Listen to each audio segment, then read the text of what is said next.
Well, for more analysis on the latest developments, we are joined by K Elyader, a geopolitical and economist, live from Isfahan. Thank you for joining us.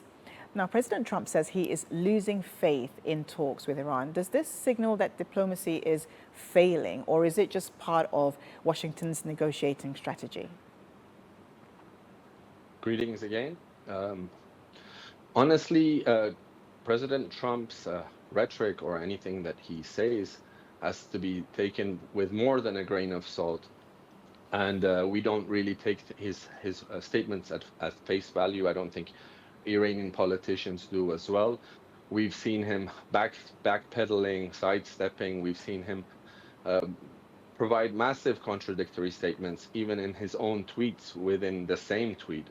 So I think he was talking about diplomacy going ahead just a couple of days ago, with Iran denying diplomacy. Obviously, provocative rhetoric just fuels the volatility in the region, with the maritime traffic being affected, with the global economy being on the edge, having lost 15 to 16 million barrels of oil from the global oil flows coming out of the Bab el-Mandeb and Strait of Hormuz. So diplomacy is difficult with this kind of rhetoric, but I think the pressure is enough. The global economic pressure is enough to perhaps allow for the Trump administration and their warring path that has taken them to this unwanted war, even by their own population, that they have been dragged into by Israel. Therefore, I think the pressure will be enough both internally in the United States and externally from global players like China, the Far East, even the American allies in the Gulf, and the Americans depleting military resources from their Far East allies as well. I think there will be enough pressure unless, like before, they don't act smart and they act reckless, and this quagmire continues to spiral for the Trump administration and the region.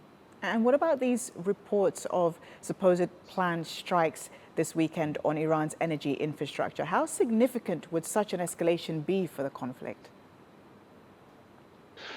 I think Iran showed that when its critical infrastructure is targeted, it targets other countries in the region's critical infrastructures, especially countries that had aided and abetted American warring strategy over the decades, not only over the 40-day war or the 12-day war. So American bases were not only hit, but critical infrastructure was hit as well, despite Iran being courteous not to hit critical infrastructure, despite its critical infrastructure being hit from the 12-day war and even the 40-day war. They hit oil installation plants in Tehran, water facilities in Tehran, in the south. They've hit schools, they've hit civilian infrastructure.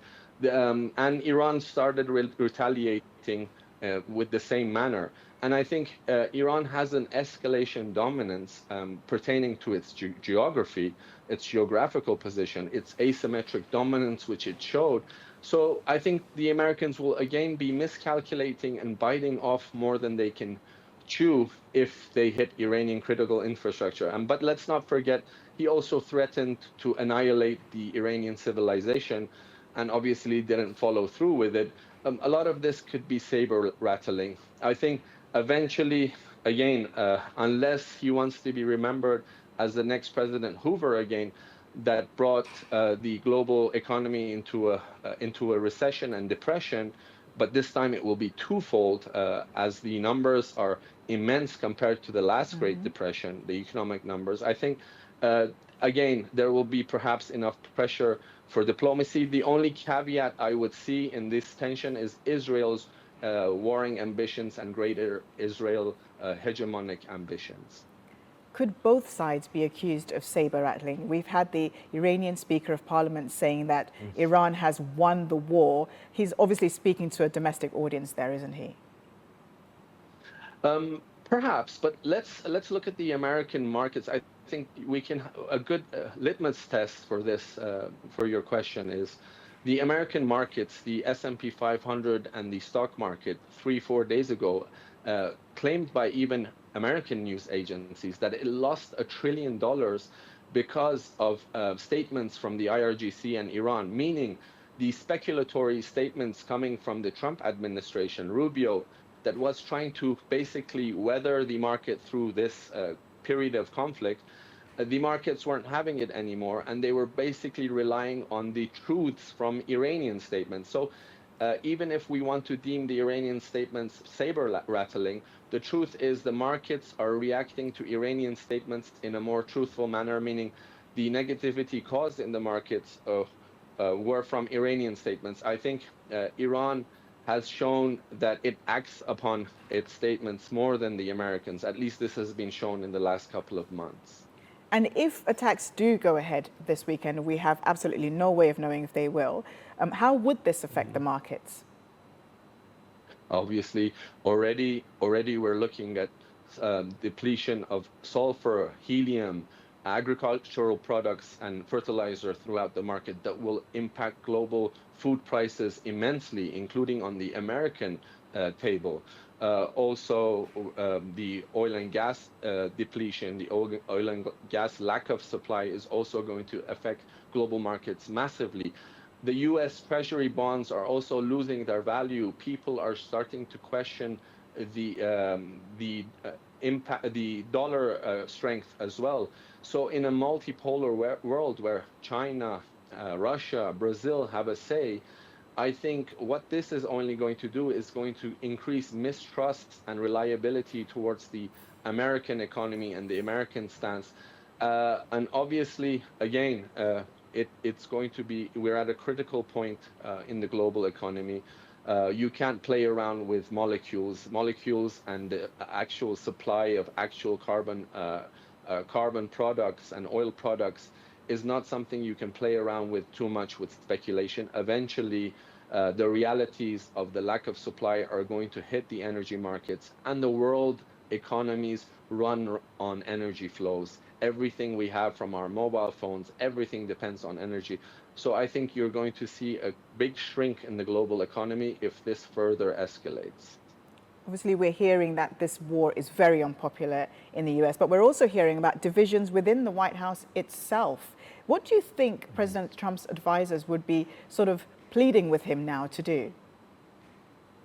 I think they would be pleading with him to revert back to the actions he took before the actions of this illegal war of aggression against Iran. 16 intelligence, his own intelligence agencies, which US taxpayers pay for, their analysis was ignored by the Trump administration, and they fell into this trap by the Israeli ambitions.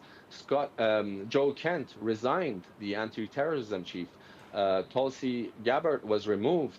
Generals either resigned or were fired. So you had massive reshuffling in the Trump administration, especially in the defense departments. So these disagreements have been seen from prior to the war, that his agencies, his generals were saying that Iran isn't posing an imminent threat to the Americans and American interests.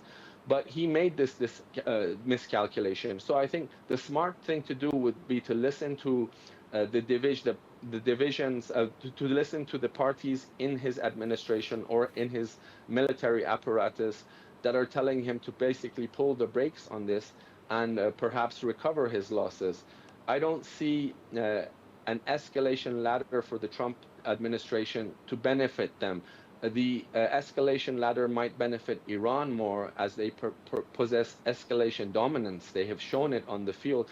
And if there is an agreement reached, similar to the agreement which was mediated by Pakistan, the MOU, I think this time there might be more concessions towards Iran and more capitulation from the Americans.